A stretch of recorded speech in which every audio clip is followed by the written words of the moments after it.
बस tram money wise बात करें तो क्या चीपर है क्या चीपर नहीं है, या तो फाइनेंस कराओगे कैसे भी, मतलब इन शॉर्ट आपकी जेब से जा रहे हैं। सो $10 में आपने पूरा कहीं भी जाना चाहो, कहीं से भी आना चाहो हो सकता है। और खराब वेदर हो तो पब्लिक ट्रांसपोर्ट के अंदर जो बस रुकती है, हाँ तो वहां पर गाड़ी तो चाहिए यार, लॉन्गर टर्म में चाहिए। गूगल पे डालोगे कैप्स लॉक कौन है तो मैं ही हूँ।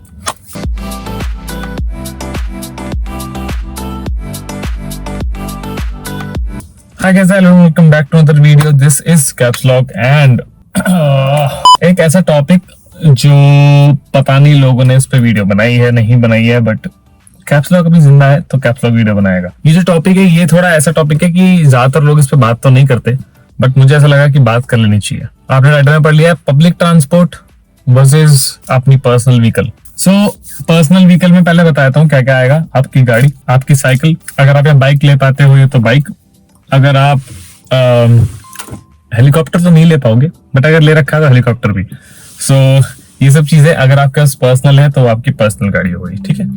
अगली चीज पब्लिक ट्रांसपोर्ट, जिसमें मैं और आपके जैसे काफी सारे इंटरनेशनल स्टूडेंट्स और बाकी सारे लोग भी ट्रेवल करते हैं। तो ट्रेन, बस, ट्रैम, हेलीकॉप्टर एंड डिफरेंशिएशन होने के बाद अगली चीज है प्रोज एंड कॉन्स। बट हालांकि वो तो मेजर चीज है इस वीडियो की, बट उससे पहले कुछ चीजें बताता हूँ। मनी वाइज बात करें तो क्या चीपर है क्या चीपर नहीं है। तो पब्लिक ट्रांसपोर्ट, अगर मान लो एक गाड़ी है मेरे पास विच इज $10,000, ठीक है। तो $10,000 गाड़ी लेने के लिए आपको $10,000 पहले होने चाहिए, या तो फाइनेंस कराओगे कैसे भी, मतलब इन शॉर्ट आपकी जेब से जा रहे हैं। और तो इन शॉर्ट आपके पास जॉब अच्छी होनी चाहिए ताकि आप पैसे इकट्ठे करके $10,000 की गाड़ी ले सको। उसके बाद गाड़ी का इंश्योरेंस होता है, तो ऑलमोस्ट मिनिमम 150-160 से शुरू होता है। तो $160 महीने का मिनिमम मान लो। ये सबसे नॉर्मल गाड़ियां, अगर हैवी जाओगे तो भाई हैवी गाड़ियां वाला तो आपको पता है फिर हैवी इंश्योरेंस भी होता है। और रेजो हो गया उससे $200-250 का होता है वो, लेकिन 3 महीने में होता है। तो पर मंथ उसको ट्रांसफर करो, 250 डिवाइड बाय 3, ये बन गया कुछ $65 पर मंथ ही मान लो। ये लगा लो, नॉर्मल गाड़ी का हिसाब लगाओ पेट्रोल का, तो इसको मान लो एक हफ्ते में बंदा अगर काम से घर से काम जाए, बाकी जगह ना घूमे तो 100-150, वहां भी बाहर भी घूमे तो 200, इससे ज्यादा नहीं जाएगा। मेरे के हिसाब से नॉर्मल गाड़ी की बात कर रहा हूँ मैं माजदा गाड़ी के अंदर बैठा हूँ तो इसको हिसाब लगाऊं तो बाकी एक्सपेंसिव तो फिर एक्सपेंसिव। ये 65 इंश्योरेंस, 170 मिनिमम की बात कर रहा हूँ मैं, 170 और प्लस ये हो गया आपका तेल, तो ये सब कुछ $450, $400, $500। तो यस इतना लगा लो। एंड ये महीने का है, बट तेल उसमें ऊपर भी जाता है अगर आप बाकी जगह भी ट्रैवल करते हो तो डिपेंड्स आप कहाँ कहाँ जाना चाहते हो। तो 500 मिनिमम वैल्यू है कि मिनिमम 500 तो जाएंगे एक महीने है। अब बात करते हैं पब्लिक ट्रांसपोर्ट की। मैं मैक्सिमम किसी का कैलकुलेट नहीं करूंगा क्योंकि मैक्सिमम में क्या है, बंदे के ऊपर होता है कि वो कहाँ जाना चाहे, क्या रखना चाहे, कितना ट्रैवल करना चाहे, कितना ट्रैवल ना करना चाहे। अब बात करते हैं पब्लिक ट्रांसपोर्ट की मनी वाइज। तो अगर मैं यहाँ से अपने जाता हूँ सिटी और अपने काम पे जाता हूँ, या काम पे से वापस आता हूँ, या यूनिवर्सिटी जाता हूँ, तो एक बंदे का मैक्सिमम $9 लगता है एक दिन का। 10 मान लो, चलो 10 मान लो, 10 जैसे आपका पूरा हो गया, फिर आप कितना मर्जी बार टैप करो, इन 24 आवर्स आपके एक्स्ट्रा पैसे नहीं लगेंगे। तो दैट्स अ गुड थिंग। तो आप $10 में पूरी तरीके से मेलबर्न सिटी में कहीं से भी आ जा सकते हो। ओके, सो $10 में आपने पूरा कहीं भी जाना चाहो, कहीं से भी आना चाहो हो सकता है, और उसके ऊपर आपके पैसे लगेंगे। अगर आप हर दिन $10, हर दिन तो कोई नहीं जाता, तो पास का सीन क्या है मैं इसमें सबसे बताता हूँ। एक ना बाइक पास बनता है, वो $180 कुछ होता है, लेकिन उसमें मतलब टोटल आपका जैसे एक दिन का $9.5 बन रहा है, तो उसका कैलकुलेट करूँ तो 6.5। लेकिन उसमें क्या है, सैटरडे संडे इन्वॉल्व है यार। जिस बंदे को मैं अपना कैलकुलेट करके बताता हूँ, अगर जिस बंदे को $160 लग रहा है, सॉरी $180 लग रहा है पर मंथ, और पास ना लेने के बाद उसको $220 लगता है, मैंने कैलकुलेट किया था। तो जो बाकी का $40 है वो जब फायदे में देगा आपको, आप हर दिन ट्रैवल कर रहे हो। लेकिन अगर मैं यूनिवर्सिटी 3 दिन जाता हूँ, तो 3 दिन में मान लो 9 कितने 27-30 मान लो, चलो 4 हफ्ते हुए, 4 × 3 4, अगर 3 दिन में जा रहे हो तो 12, एक दिन के लगे 10, $120। तो मतलब ये देखो, अगर आप हफ्ते में जा रहे हो 3 दिन, एक महीने में लगा लिया आपने 12 बार, तो $120 में आपका आना जाना हो गया यूनिवर्सिटी या सिटी जब भी जा रहे हो आप। लेकिन अगर आप पास ले लेते हो, बहुत लोग पास लेते हैं, बट मुझे पास का इसलिए समझ में नहीं आता क्योंकि यार मेरे को जब जाना ही वीकेंड्स पे, तो मैं वीकेंड्स के पैसे क्यों दूं? लेकिन ये still it's up to you. तो मैंने मनी वाइज थोड़ा समझाने की कोशिश करी है कि आपके पर्सनल चॉइस के ऊपर है। आपको रोज जाना है तो पास बनवा लो माइकी का, अगर रोज नहीं जाना है तो पास बनवाने का फायदा नहीं है। गाड़ी का मैंने आपको बता दिया। मनी वाइज होगी बात। अगली बात करते हैं। अगली बात है वेदर को काउंट कर लेता हूँ। ओके, अगर खराब वेदर हो तो पब्लिक ट्रांसपोर्ट रुकता है? नहीं। खराब वेदर हो तो पब्लिक ट्रांसपोर्ट के अंदर जो बस रुकती है, हाँ बसें रुकेंगी भाई साहब। इतना ज्यादा तंग हो जाओगे ना आप, खड़े हुए, बारिश हो रही है, हवा चल रही है, मेरे साथ हुआ है या होता भी। अब भी ठंड हो रही है, ठंड लग रही है आपको, बहुत बुरा हाल है, ठीक है, बारिश हो रही है, समझ में नहीं आ रहा क्या करूं, बैठ के वेट कर रहे हो बस। तो कुछ नहीं कर सकते, आप वेट करो, बस आएगी। कब तक आएगी? जब तक आपस में बैठोगे, स्टेशन जाओगे, स्टेशन में ट्रेन निकल चुकी होगी तो फिर अगली का वेट करो। तो लेट होने के चांसेस रहते हैं, ठीक है। अब अगर आपके पर्सनल व्हीकल हो तो एटलीस्ट आप स्टेशन तक तो अपने हिसाब से पहुंच सकते हो, unless you find traffic, which is not always the case if you are going in the morning, unless it's the peak times जो 7:30 और 9:30 के बीच में होता है। तो ये एक पॉइंट है जो ध्यान रखना कि अगर आपको वेदर वाइज, क्योंकि मेलबर्न का सीन में बोलूं तो वेदर तो बहुत बिगड़ता है, तो वहां पर गाड़ी तो चाहिए यार, लॉन्गर टर्म में चाहिए। अगर आपको वेदर से लड़ना पड़ रहा है, अगर आप ऐसे काम करें जिसमें वेदर बहुत बड़ा एस्पेक्ट रोल है, तो उस चीज के लिए आपको प्रिपेयर रहना चाहिए। ओके, मनी वाइज हो गया, वेदर वाइज हो गया। अगला पॉइंट है रिलायबिलिटी।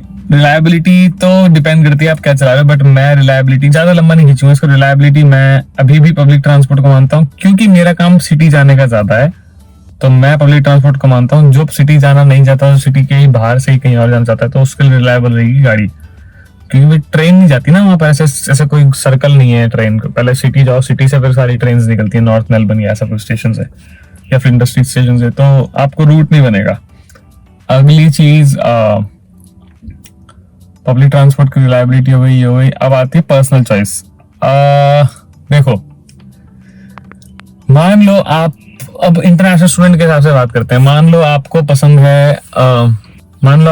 है कि मैं इंडिया में या फिर पाकिस्तान में या फिर जैसे भी, मैंने सिर्फ गाड़ियों में घूमा हूँ, मैंने गाड़ियों के अलावा ज्यादा कहीं ट्रैवल नहीं किया है, मैं जहाँ भी गया गाड़ी में गया हूँ। तो आप पहले दिन से यहाँ करके गाड़ी ढूंढोगे, आपका मन करेगा कि गाड़ी होनी चाहिए मेरे पास, राइट, एंड दैट्स ओके।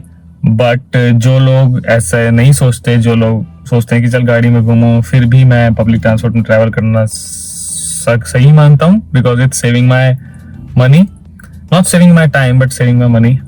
तो उन केस में, जैसे मैं भी हूँ उन केस में, तो मैं अपना पैसा ज्यादा प्रेफर करूंगा टाइम के मुकाबले। बट जो लोग टाइम प्रेफर करेंगे वो अपना गाड़ी लेना प्रेफर करेंगे, लेकिन उनके लिए भी इनिशियल फेज में पैसा तो चाहिए था कि गाड़ी ले सकें, बट या तो ये एक पॉइंट है। एंड पैसे बचाने के वाइज देखा जाए तो public transport is better, and पैसा लगाने के हिसाब से देखा जाए तो गाड़ी इज बेटर, टाइम बचाएगी लेकिन वो। सो या अगली चीज, अब आपको डिसाइड कैसे करना है कि पब्लिक ट्रांसपोर्ट लें या गाड़ी खरीदें या साइकिल है, जो भी खरीदनी है। देखो, मेरा ऐसा मानना है, मैं इतने लोगों के साथ रह के सीखा हूं, जो गाड़ी लेने का फायदा तभी अगर गाड़ी के पैसे निकाल रही है। आसान शब्दों में, अगर आपकी जॉब लगती है और आपको जॉब पे जाना है, गाड़ी में ही जाना पड़ेगा, तो उसके लिए आपको गाड़ी चाहिए, ताकि आप गाड़ी में बैठो और काम पे जाओ, काम से आओ, पैसे कमा के लाओ। गाड़ी की जरूरी है ऐसी जगह पे जहाँ पे नहीं। अब अगर आपकी जॉब ही लगी है सिटी में, तो गाड़ी रोज रोज सिटी ले जाओगे, सबब में रह रहे हो आप, तो ले जाओगे तो भाई इट्स नॉट इजी, एंड रोज रोज ले जाने में आपका तेल भी खर्च होगा, बाकी सारी चीजें भी हैं कि भाई ट्रैफिक भी मिलेगा, तंग भी हो सकते हो, खुदा ना खास्ता आपके चोट भी लग सकती है अगर एक्सीडेंट होता है। तो मैं नहीं चाहता किसी के साथ हो, जस्ट मैं बता रहा हूँ। लेकिन पब्लिक ट्रांसपोर्ट क्या है, सेफ है, काफी सेफ है। अब पब्लिक ट्रांसपोर्ट में प्रोडक्टिविटी कैसे बढ़ाएं कि भाई मैं तो बुक्स पढ़ लेता था, मैं ब्लॉग्स एडिट कर लेता हूँ, मैं लोगों से बात कर लेता हूँ, मैं कभी कभी टाइम पास करने के लिए रील्स देख लेता हूँ, या कुछ भी जो भी मेरे को पसंद आया मैं वो कर लेता हूँ। गाड़ी चलाते हुए आपको पूरा ध्यान गाड़ी पर रहेगा, तो वो भी एक मेजर पॉइंट है। तो अगर आप इन चीजों को भी ध्यान रखोगे तो आपको सोचने में आसानी होगी कि क्या बेटर है। एक और पॉइंट आप सोचना चाहिए क्या लेना चाहिए उनमें से, कि पार्किंग। पब्लिक ट्रांसपोर्ट की पार्किंग का तो कोई सीन है नहीं, ठीक है, ऑब्वियसली। गाड़ी की पार्किंग का सीन ये, अगर आप सबब में रह रहे हो देन वेल एंड गुड, घर के सामने बहुत जगह है, मिल जाती है, आराम से पार्किंग होती है। अगर आप सिटी में रह रहे हो, अगर आपके एक अपार्टमेंट में एक ही बंदे की गाड़ी है और दोस्त अगर आ जाते हैं, तो थोड़ा इशू है कि भाई गाड़ी कहाँ लगाओगे। बट उसके अलावा इतना बड़ा कोई, मैं नहीं मानता सब वालों को इशू होता है, सब वालों तो कहीं भी लगा सकते हो आप गाड़ी। सो या ये एक पॉइंट है। एंड बाकी लास्ट ये बजट, जो आपका बजट अलॉट करें, जो आपको मैंने पहले पॉइंट बोला कि मनी वाइज आपको जो चीज़ बेटर लगे आप वो चूज़ कर लो, एंड जो भी आप चूज़ करोगे अपने लिए चूज़ करोगे। तो या बाकी फ्यूचर के हिसाब से आपको वो चीज़ काम आएगी नहीं आएगी वो डिपेंड करता है आपकी जॉब और आपके लोकेशन पे। लेकिन गाड़ी से पैसा भी नहीं कर सकता, ऐसी बात नहीं। गाड़ी का फायदा ये कि आप उबर कर सकते हो या फिर कुछ ऐसे काम जो गाड़ी से ही होती है, डिलीवरी ड्राइवर, ये भी डिलीवरी वगैरह। तो ये कुछ पॉइंट्स हैं जो मैं चाहता हूँ ध्यान में रखो अगर आप गाड़ी लेने की सोच रहे हो। तो आपका क्या बोलते हैं ना, एक अलॉटमेंट हो जाएगा चीज़ों का कि मेरे को ये चीज़ें समझ में आ रही हैं कि अगर ये सारे पॉइंट्स मैच कर रहे हैं, लोकेशन, काम, पैसा से पैसा बन रहा है, ये सब चीज़ें मैच हो रही है तो गाड़ी लो। अगर नहीं बनता तो मैंने अभी तक मैकबुक ले लिया, आईपैड ले लिया, ठीक है, इतनी सारी चीज़ें ले ली, सब कुछ ले लिया मैंने, महंगी से महंगी चीज़ें ले ली, बट मैंने गाड़ी में इन्वेस्ट क्यों नहीं किया? क्योंकि मेरा यूज केस ही नहीं है। जब मेरा ये यूज केस लगेगा तो मैं गाड़ी में इन्वेस्ट करूंगा, बट अभी तक मैंने गाड़ी नहीं ली। नहीं तो जितने की मैंने मैकबुक और आईपैड लिया मैं गाड़ी ले सकता था आराम से, बट मेरा यूज केस नहीं है। सो गाड़ी का सीट में एक मेरा पर्सनल सजेशन, गाड़ी is good unless it's a need. अगर ये वांट के हिसाब से लेकर के आप चला रहे हो फिर आपको बाद में पछतावा हो, पैसे नहीं है, ये नहीं है। फाइनेंस करा लोगे, फाइनेंस का भी सीन ये है, करा लिया आपने फाइनेंस, पैसे जा रहे हैं आपके, बाद में आपको पैसा उतना बना के नहीं दे रही तो भी दिक्कत। तो ये कुछ चीजें हैं जो पॉइंट में याद रखो। ये सब मैं अपने पर्सनल एक्सपीरियंस से तो इतना बोल नहीं रहा, दूसरों के एक्सपीरियंस से बोल रहा हूँ, क्योंकि मेरे पास खुद की गाड़ी नहीं है। बट हाँ, मैं पब्लिक ट्रांसपोर्ट के लिए पब्लिक पर्सनल एक्सपीरियंस यूज करके फुल बता रहा हूँ। एक कंपैरिजन करके मैंने आपको समझा दिया।